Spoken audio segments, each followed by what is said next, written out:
So I tell you to stop, okay? Okay, sir. You I'm understand? ready right now. Yes. All right, touch the tip of my pen just so I know where you're... There you go. All right. That's what I want you to follow. Nope, keep your head still for me. Oh, my head. Okay. Yes, ma'am. Okay. Just your eyes. We're gonna try that again. It's hard. All right. Just... Okay. Spend at least $500. And I'm gonna start off with 2 Long Island. Yes. You ever had enough of drinking already? We're talking about Vegas. There's no limit at Vegas, right? Have you been there? Shut up to you, that's missing you.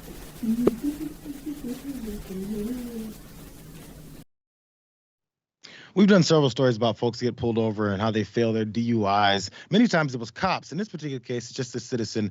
And afterwards, they start to realize they're in some trouble, probably right off from the beginning.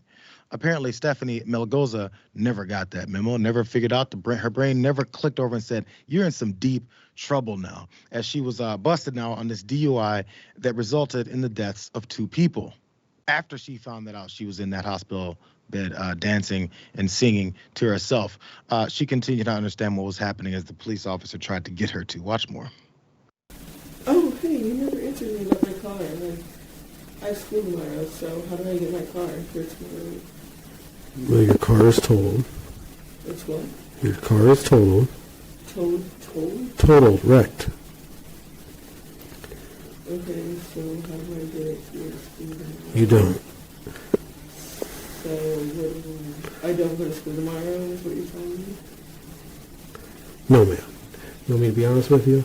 You're going to jail. You don't have a bond. You killed 2 people tonight. I don't think you understand that.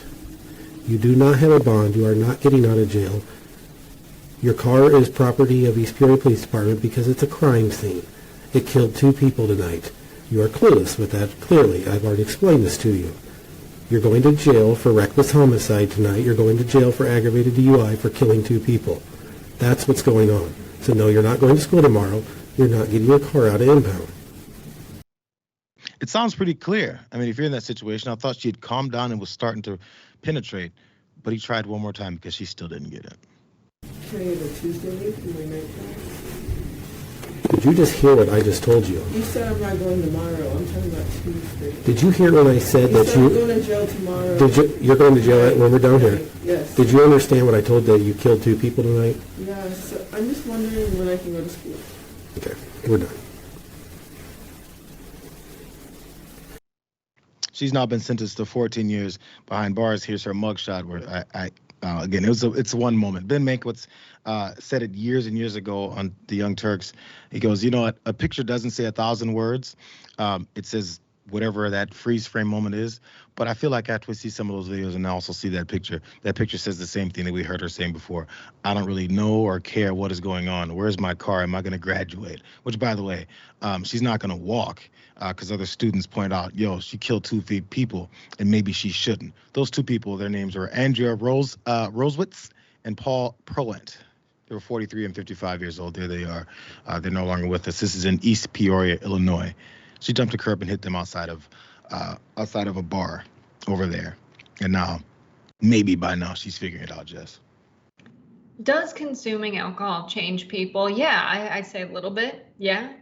But to suddenly have no regard for human life or to be able to understand that a cop's telling you just killed 2 people, like to me, that means that even when you're not under the influence of alcohol, to some degree, you don't care about other people. Like one of my favorite thought experiments, JR, is to ask people, let's say you're going to die, tomorrow.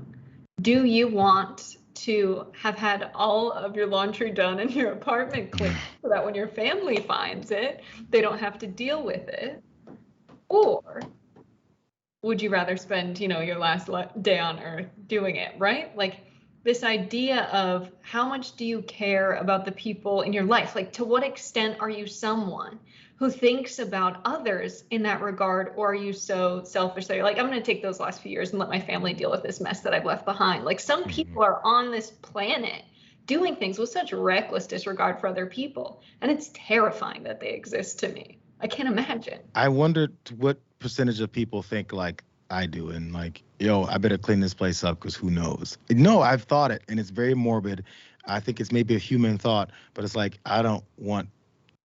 We did a simple story last week of this woman's car was a mess, and she was worried about her boss getting in because he needed a ride somewhere, and it's that age old saying you stay ready so you don't have to get ready. But yes, I've thought that way, and I guess I would go with the I got to do chores on my last day type of route. If you really knew. She doesn't seem to care much at all. Those families have been changed forever. It really sucks. And obviously these types of laws come down and she's then going to prison for it. I don't know. Usually you can see if someone says they have some remorse and maybe things will change. I don't see it happening. It's really sad all around for this story.